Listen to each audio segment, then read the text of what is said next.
أعوذ بالله من الشيطان الرجيم بسم الله الرحمن الرحيم الحمد لله الصلاة والسلام على رسول الله ثم أما بعد السلام عليكم ورحمة الله وبركاته.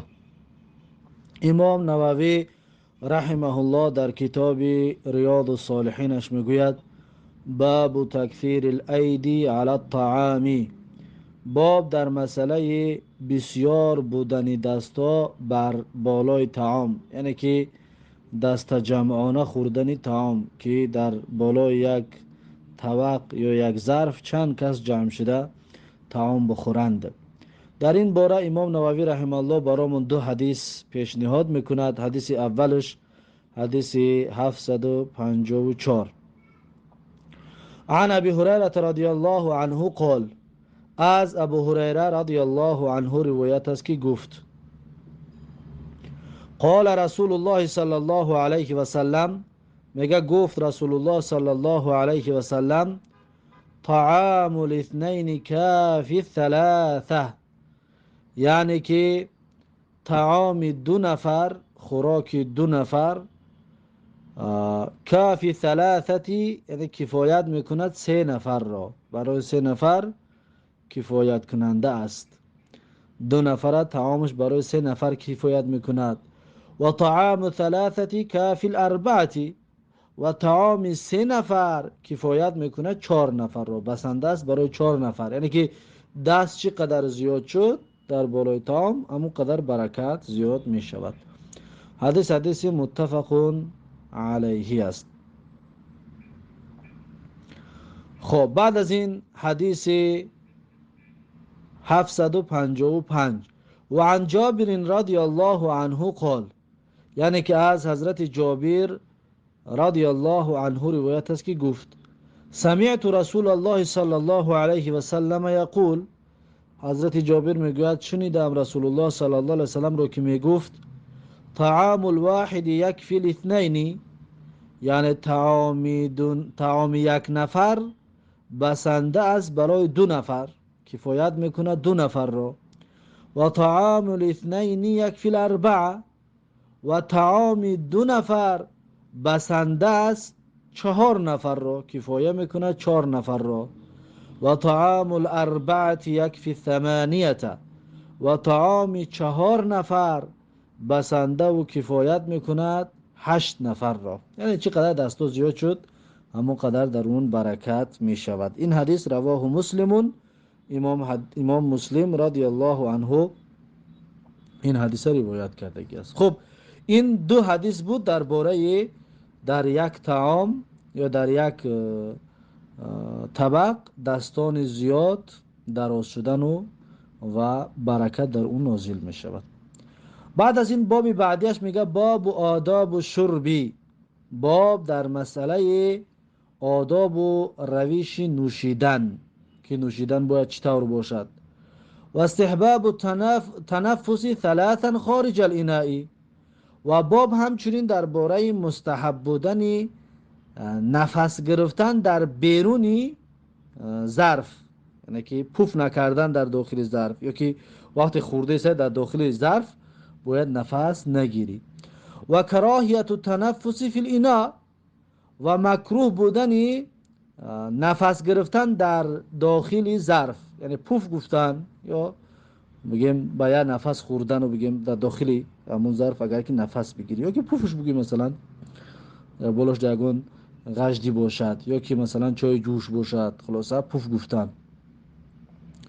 و استحباب اداره الاناء على الایمن فالایمن بعد المبتدی، و مستحب بودن اداره الاناء یعنی که دور دادن ظرف على الایمن فالایمن بعد المبتدی، بر راست پس راستی بعدی شروع شدگی آدم.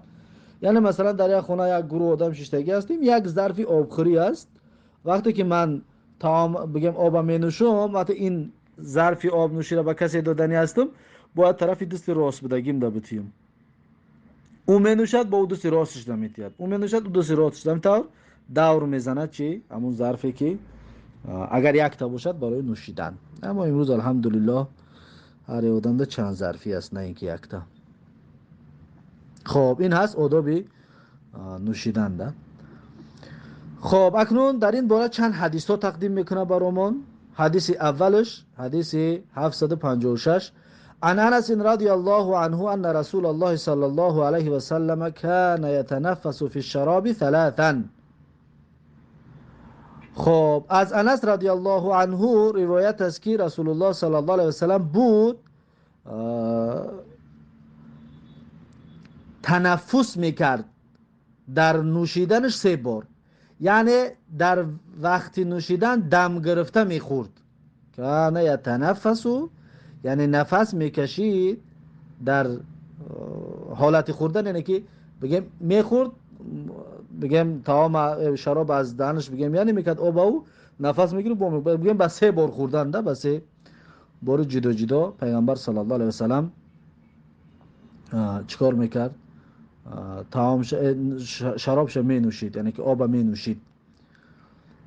حدیث متفق علیه است. بعد از این حدیث 757 و عن ابن عباس رضی الله عنهما قال، یعنی که از ابن عباس رضی الله عنهما روایت است که گفت قال رسول الله صلی الله علیه و سلم، میگه پیغمبر صلی الله علیه و سلم گفتن که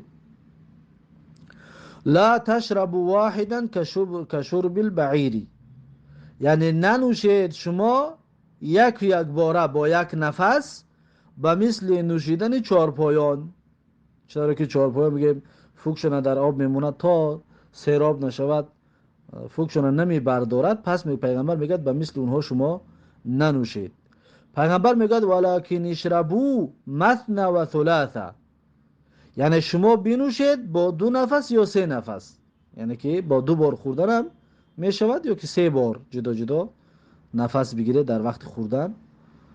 و سمو اذا انتم شربتم، و سمو یعنی بسم الله بگویید هنگامی که شما نوشیدید، در هنگام نوشیدنتون بسم الله بگویید. و احمدو اذا انتم رفعتم، یعنی که حمد بگویید هنگامی که شما برداشتید، یعنی به پایان رسانیدید. وقتی خوردن نوشیدن با پایان رسانیدید، بعد از اون شما چیکار کنید؟ الحمدلله بگویید. بسم الله گفته بنوشید و الحمدلله گفته بعدی با پایان رسانیدن الحمدلله بگویید. رواه ترمذی و قال حدیث حسن، این حدیث را امام ترمذی روایت کرده است و گفته است که حدیث حسن است. بعد از این حدیث 758 وعن ابي قتادة رضي الله عنه ان النبي صلى الله عليه وسلم نهى ان يتنفس في الاناء.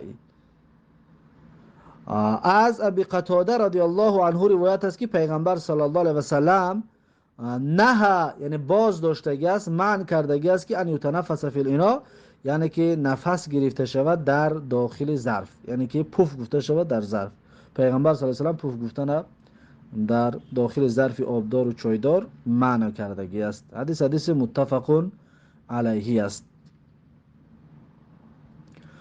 بعد از این حدیث 759 و عن انس رضی الله عنه ان رسول الله صلی الله علیه و سلم اوتی بلبن قد شیب بماء. از انس رضی الله عنه روایت است، میگه که پیغمبر صلی الله علیه و سلم اوتی بلبن، یعنی آورده شد نزد پیغمبر شیر را، کسی نزد پیغمبر شیر آورد. قد شیب بماء، یعنی که اون شیر مخلوط شده بود، ارله شده بود با آب، یعنی شیری که داخلش آب داشت، آب ارلش بود. و عن یمینه اعرابی، در طرف راست پیغمبر صلی الله علیه و سلم اعرابی بود، بادیانشینی بود. و عن یساره ابوبکر رضی الله عنه، و در طرف راست پیغمبر صلی الله علیه و سلم ابوبکر، و در طرف چپ پیغمبر صلی الله علیه و سلم ابوبکر رضی الله عنه بود. فشرب ثم اعطى الاعرابی و قال، پس میگه پیغمبر صلی الله علیه و سلم خودش از اون شیر نوشید. ثم اعطى الاعرابی، بعد اون شیر میگه به همون بادیانشین داد. و قال، بعد از دادن اون شیر پیغمبر گفت که الایمن فالایمن، یعنی راست پس راست، این طرف راست هم تار داده رفتن بگی این شیری آورده گیره، چطوری که در عنوان باب گذاشتگی بود که خوردن به طرف دست راست، هر کس دیگر هم کسی که خورد طرف دست راست رفتن میگیرد. حدیثی چی است؟ متفقون علیه است. بعد از این حدیث 760 وعن سهل بن سعد رضی الله عنه ان رسول الله صلی الله علیه و سلم اوتی بشراب. از سهل بن سعد رضی الله عنه روایت است هر پیغمبر صلی الله علیه و سلم اوتی بشراب، یعنی آوردش نزد پیغمبر نوشیدنی را، کدام چیزی نوشیدنی نزد پیغمبر آوردن. فشرب منه و عن یمینه غلام، پس پیغمبر صلی الله علیه و سلم از اون نوشیدنی نوشید و در طرف راستش میگه جوان پسر بود، و عن یساره اشیاخون، و در طرف چپی پیغمبر صلی الله علیه و سلم بزرگ سالان بود، شیخا مسفدا بود. فقال للغلامی، پس پیغمبر صلی الله علیه و سلم اون جوان پسری که طرف راستش ده بود، پیغمبر اون جوان را گفت که اتأذن لی ان اوتی هؤلائی، یعنی آیا من را اجازت میتی که من این را به آنها بتیم، یعنی به همون بزرگ سالان و به کلان سالان و به بزرگان بتیم. فقال الغلام، پس اون جوان میگه گفت که لا والله، گفت نه قسم به الله، یعنی که اجازت نمیتیم. لا اوثر بنصیب منک احدا، گفت لا اوثر یعنی خوب نمیدانم، ترجیح نمیتیم نصیبم را که از تو است به کسی بتیم، یعنی که من این را خوب برای خودم نمیشمارم که نصیبی، یعنی که از سهم خودم از حق خودم را مین که از جانب تو از پیغمبر از دست تو گرفته است دادم به پیغمبر، احدا یعنی که به کسی بتیمش، به کسی دادن گفت من ترجیح نمیتیم. فتله رسول الله صلی الله علیه و سلم فی یده، پس من میگه پیغمبر صلی الله علیه و سلم اون نوشاکی را در دست همون جوان. حدیث متفقون علیه است. این حدیث پیشتر هم گرفتگی بودیم که اون جوان عبدالله ابن عباس بود رضی الله عنه. با این حدیث این بابم با آخر رسید. باب نو، باب کراهت الشرب من فم القربة و نحوها، یعنی که باب درباره مکروه بودنی نوشیدن از فم القربة و نحوها، یعنی که از دهن همون ظرف آبگیری، از دهنی ظرف آبگیری، مثلا در چاینک باشه از لب چاینک نوشیدن، مثلا در یگان قطی باشه از لب قطی نوشیدن، و با مانند همین از لب همون چیزی که ظرف آبگیری هست از لب اون آب نوشیدن مکروه است. و بیان انه کراهیت تنزیه لا تحریم، اما این مکروه بودنی که از لب اون نوشیدن مکروه است، همچنین میگه بیان این باب درباره بیان کردن است که اون مکروهی تنزیهی است نه مکروهی تحریمی، یعنی خوب نیست از لبش بونوشی، اما اگر که از لب ظرف آبگیری هم اگر بونوشی یعنی حرام نمیشود، بلکه مکروه تنزیهی است. خب در این باره امام نووی رحمه الله برامون سه حدیث پیشکش میکند. حدیث اول حدیث 761 عن ابی سعید الخدری رضی الله عنه قال، یعنی که از ابو سعید خدری رضی الله عنه روایت است که گفت نه رسول الله صلی الله علیه و سلم عن اختنات الاسقیه، یعنی که باز داشت میگه پیغمبر صلی الله علیه و سلم منع کرد پیغمبر صلی الله علیه و سلم از عن اختنات الاسقیه، یعنی که از سرکلپا گرفتنی چیزهای آب نوشی، یعنی که مثلا قطعی از یا چیزی که آب دارد اون بگیم سرکلپا بگیم که بونوشی بلاوش، فهمو پیغمبر میگه از این منع کرد، یعنی ان تکسر افواها و یشرب من، یعنی که پایان کرده شود دهنشو و نوشیده شود از اون، یعنی که بگیم طرفی پایانش بالا میبرده که بگیم نه سرکلپا میشود، سرکلپا کرده نوشیدن یعنی از دهنش نوشیدن را پیغمبر صلی الله علیه و سلم میگه منع کردگی هست. حدیث متفقون علیه است. بعد از این حدیث 762 و عن ابی هریره رضی الله عنه قال، از ابو هریره رضی الله عنه روایت است که گفت نه رسول الله صلی الله علیه و سلم ان یشرب من فی السقاء او القربة، یعنی که از ابو هریره رضی الله عنه روایت است که گفت باز داشت میگه منع کرد پیغمبر صلی الله علیه و سلم از نوشیدن من فی السقاء، یعنی که از دهانی ظرف آب، سقا همون ظرفی که در اون آب، او قربتی که قربه هم چیزی آبگیری است، میگیم مشکش میگه مشکی آبگیری، میشکی آبگیری، خلاصه همون چیزی که برای آبگیری هست، از همونها، از لبی همونها نوشیدن میگه پیغمبر صلی الله علیه و سلم منع کرد. حدیث متفق علیه است. بعد از این حدیث 763 وعن ام ثابت كبشة بنت ثابت اخت حسان بن ثابت رضی الله عنه و عنها قالت، از ام ثابت، کبشه دختر ثابت خواهر حسان بن ثابت رضی الله عنه و رضی الله عنها روایت است که گفت، حسان بن ثابت کی بود؟ شاعر پیغمبر، خطیب پیغمبر. خب از خواهر همین بزرگوار روایت است که گفت که دخل علی رسول الله صلی الله علیه وسلم، یعنی نزد من در آمد رسول الله صلی الله علیه وسلم، فشرب من فی قربة معلقة قائما، پس میگن نوشید پیغمبر صلی الله علیه وسلم از دهنی ظرف آبگیری که معلقه بود، یعنی آویزان بود همون ظرف آبگیری، قائما پیغمبر چخت استاده نوشیدش. فهمو؟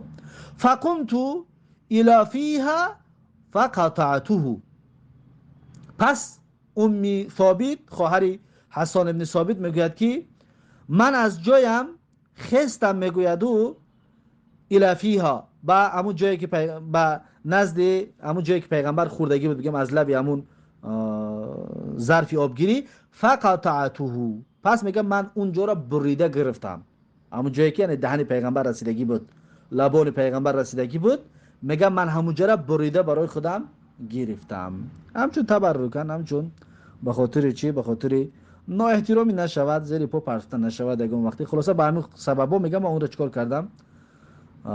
گرفتمش. رواه ترمذی و قال حدیث حسن صحیح، این حدیث امام ترمذی روایت کرده است و گفته است که حدیث حسن و صحیح می باشد.